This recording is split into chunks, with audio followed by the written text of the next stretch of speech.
The strength of this second civilization lay mainly in the areas now known as Africa and Australia, although at that time not only was the climate entirely different, but the land areas.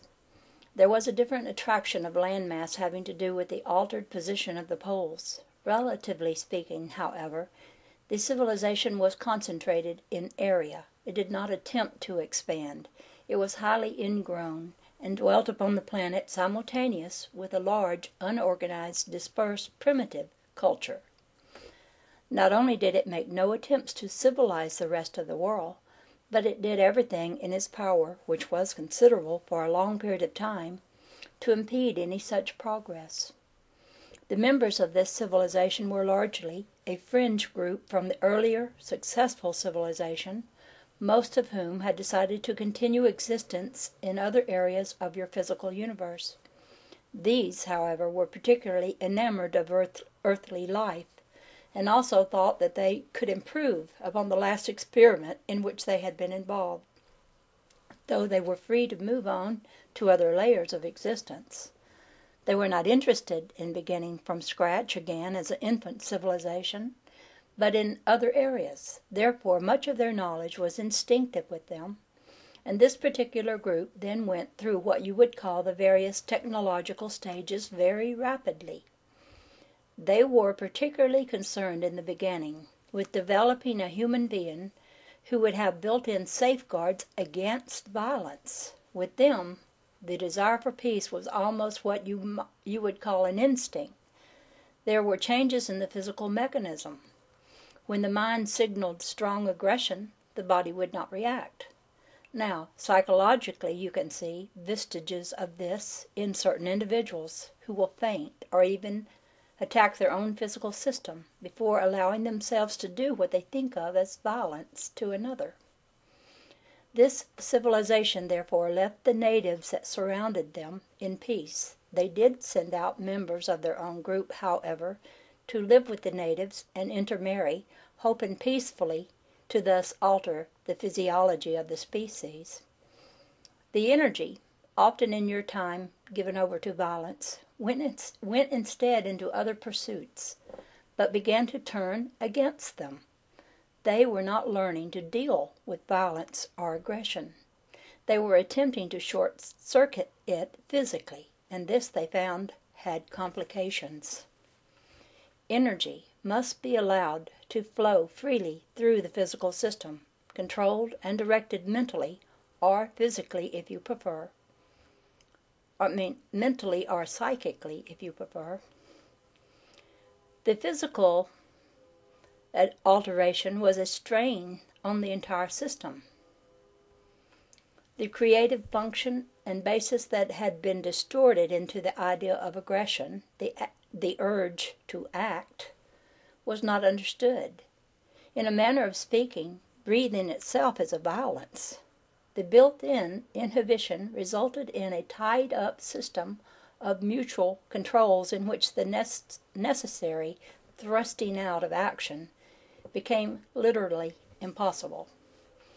An overly conscientious, restrictive mental and physical state evolved, in which the organism's natural physical need for survival was in every way hampered.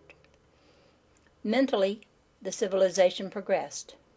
Its technology was extremely activated and propelled onward as it strove to develop, for example, artificial foods, so that it would not need to kill for survival in any way. At the same time, it tried to leave the environment intact.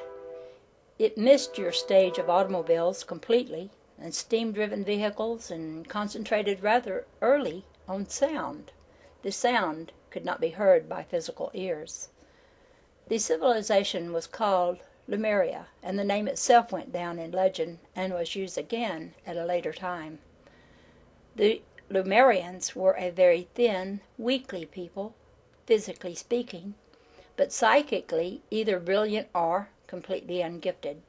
In some, you see, the built-in controls caused so much blockages of energy in all directions that even their naturally high telepathic abilities suffered.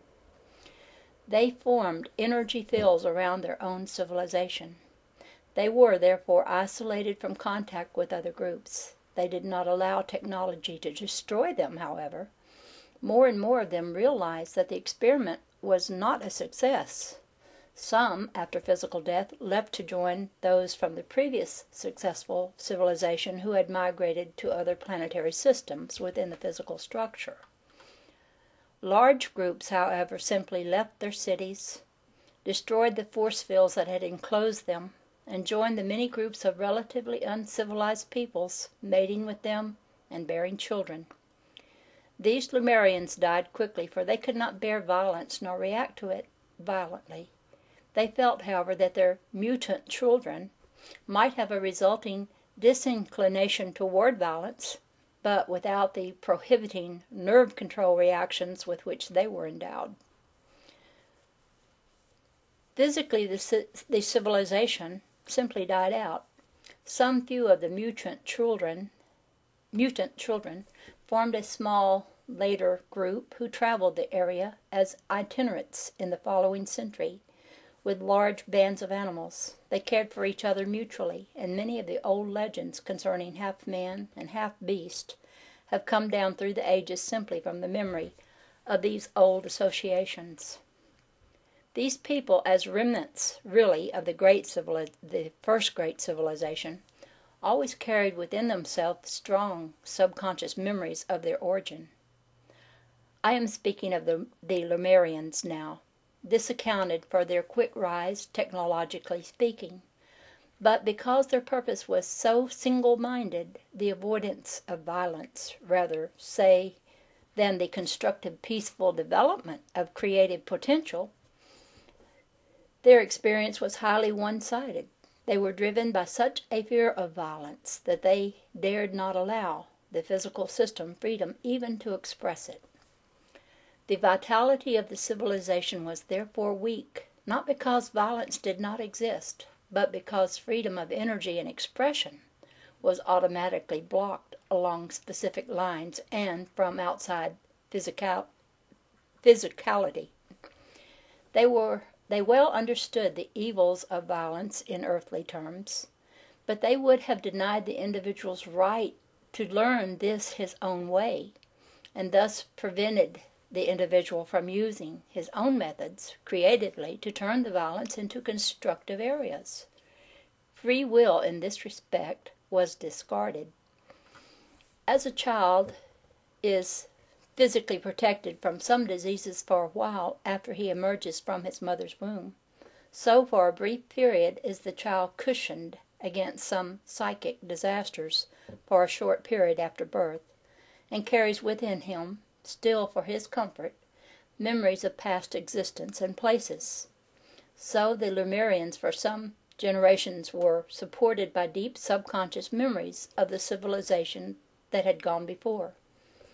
Finally, however, these began to weaken. They had protected themselves against violence, but not against fear. They were, therefore, subject to all of the ordinary human fears, which were then exaggerated, since physically they could not respond even to nature with violence. If attacked, they had to flee. The fight or flight principle did not apply. They had but one recourse. Their god symbol was a male one, a strong, physically powerful male figure who would therefore protect them, since they could not protect themselves. He evolved through the ages as their beliefs did, and into him they projected these qualities that they could not themselves express. He was much later to appear as the old Jehovah, the god of wrath, who protected the chosen people. The fear of natural forces was, therefore, initially extremely strong in them for the reasons given, and brought about a feeling of separation between man and those natural forces that nurtured him. They could not trust the earth, since they were not allowed to protect themselves against violent forces within it. Their vast technology and their great civilization was largely underground. They were, in those terms, the original cavemen,